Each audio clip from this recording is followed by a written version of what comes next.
नमस्कार दोस्तों। आ गए टाइटल और थंबनेल देख के, मिल गए कलेजों को ठंडक। देखो यार, अगर तुम ध्रुव राठी के अंधभक्त हो तो ये वीडियो तुम्हारे लिए नहीं, तुम छोड़ सकते हो। Thank you. और अगर तुम वीडियो एंजॉय करना चाहते हो तो देख लो, कौन मना कर रहा है। तो शुरू करें। चलो भाई। तो भाई, धुरंधर पार्ट 2 रिलीज होने के बाद मुझे चैन नहीं आ रहा था। मैं ये सोचकर परेशान हो रहा था कि धुरंधर पार्ट 2 तो रिलीज हो गई, लेकिन ध्रुव राठी की बकचोदी वाला वीडियो अभी तक रिलीज क्यों नहीं हुई। तो भाई लो, हो गई। इस संडे दोस्तों आपके पास दो चॉइसेस हैं। या तो आप अपने 4 घंटे बर्बाद कर सकते हो इस प्रोपेगेंडा फिल्म को देखने में, जहां आपको मिलेगा बीजेपी की तारीफ, बीजेपी की चाटुकारिता और मोदी का चेहरा। या फिर आप 3 घंटे लगाकर अटेंड कर सकते हो मेरी एआई मास्टर क्लास। वाह, इंडियन मूवी को प्रोपेगेंडा कह के भाई ने अपनी एआई कोर्स प्रचार कर ली। शाबाश।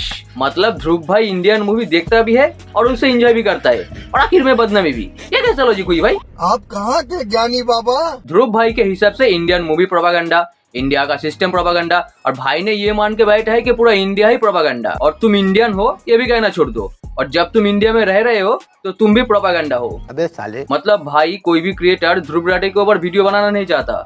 डरते हैं वो लोग, क्योंकि सबको पता है भाई पूरा दिन गूगल में भूत की तरह घूमता रहता है।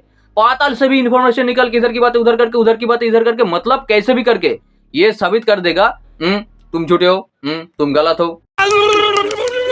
मतलब भाई ने पूरे यूट्यूब पर एक अलग ही लेवल का डर का माहौल बना के रखा है। तो ध्रुव भाई, जब तुम इतना पढ़ा लिखा हो तो तुम्हें ये तो पता ही होगा कि भारत के संविधान कितना जटिल है, कितने धाराएं हैं, हर भाषाओं का, हर जाति का, हर धर्म का लोग रहते हैं यहाँ पर। सब लोग अपना अपना धर्म को मानता भी है और अपना फेस्टिवल भी खुशी से मनाती है। और इस बात से भी भाई की परेशानी है। बताओ, दिवाली में पटाखे मत फोड़ो। नहीं, पटाखे तुम फोड़ोगे लेकिन आग भाई को लगेगी।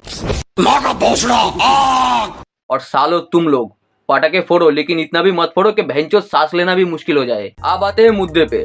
ध्रुव भाई ने जर्मनी जाकर मैकेनिकल इंजीनियरिंग की पढ़ाई की है, लेकिन बना क्या? एक हिंदू विरोधी बकवास यूट्यूबर। नमस्कार दोस्तों, हाल ही में एक और नफरती प्रोपेगेंडा फिल्म मार्केट में आई थी। नहीं, मैं अभी वाली की बात नहीं कर रहा, मैं इससे पिछली वाली की बात कर रहा हूँ, केरला स्टोरी 2। इसमें वही घिसा पिटा नैरेटिव था। अच्छा, तो ये प्रोपेगेंडा मूवी है।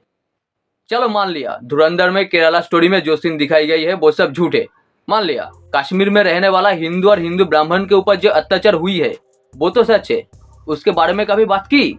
नहीं की। कश्मीर के पहलगांव में घूमने आया टूरिस्ट को उसका धर्म पूछ के मारा गया, उसके बारे में कभी बात की? नहीं की। दिल्ली के उत्तम नगर में तरुण कुमार के साथ जो हादसा हुआ उसके बारे में कभी बात की? नहीं की। उसके ऊपर कोई वीडियो बनाई? नहीं बनाई। पूरे दिन गूगल और एआई को चोदते रहते हो, तो थोड़ा और मेहनत करके इन्फॉर्मेशन निकल के लोगों को ये भी दिखा देती।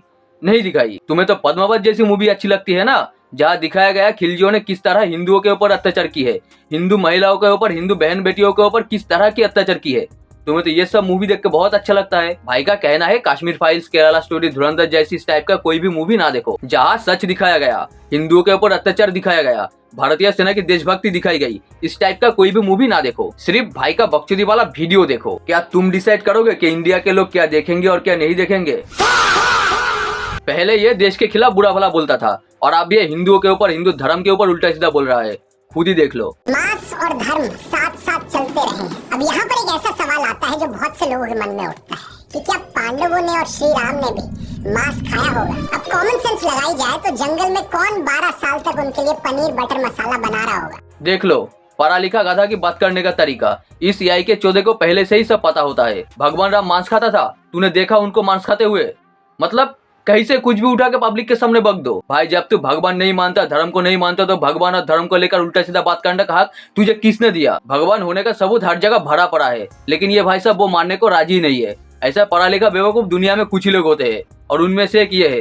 नमस्कार दोस्तों। और अगर हिंदू धर्म के बारे में तुझे पता नहीं है तो पूरा क्यों नहीं बताया? शुरू से आखिरी तक लोगों को डिटेल्स में क्यों नहीं समझाया? और भी तो जात के लोग भी तो है, और धर्म के लोग भी तो है, कभी उनके बारे में कभी कुछ क्यों नहीं बताया? बार बार हिंदू और हिंदू धर्म को ही क्यों टारगेट बनाई जाती है? जब तुम्हें सच बताने की इतना ही खुजली है तो किसी और देश के बारे में ही बताओ, किसी और धर्म के बारे में ही बताओ। तू तो जर्मनी में रहता है, तो भाई जर्मनी के बारे में ही कुछ बता दे। 2 धर्म के लोग जर्मनी में ज्यादा रहता है, क्रिश्चियन और इस्लाम, और हिंदू ना के बराबर है, तो भाई उन लोगों के बारे में ही कुछ बता दे। तू जर्मनी में जहाँ रहता है उधर भी पॉलिटिक्स होंगे, अच्छे बुरे लोग भी होंगे, कभी ना कभी कुछ ना कुछ गलत भी होंगे, उन गलतियों के बारे में ही कुछ बता दे। जर्मनी के वर्तमान प्रेसिडेंट के बारे में ही कुछ बता दे।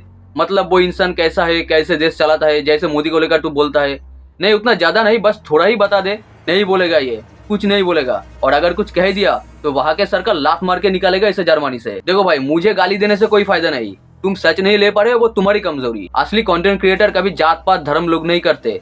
कंटेंट क्रिएटर का काम होता है सच दिखाना, सच बताना। अगर तुम्हें सच बताना ही है तो और भी तो धर्म है, उनके बारे में भी बताओ। लेकिन यहाँ तो मामला एक तरफा जा रहा है, बार बार हिंदू ही क्यों? मुझे लगता है इसका मानसिक स्थिति अभी सही नहीं चल रहा। कोई अच्छा सा डॉक्टर पकड़ के अपना इलाज कराओ, वरना जिस दिन पब्लिक इलाज करने पर उतर आएगी कोई डॉक्टर तुम्हारा इलाज नहीं कर पाएगा। गजब बेइज्जती है।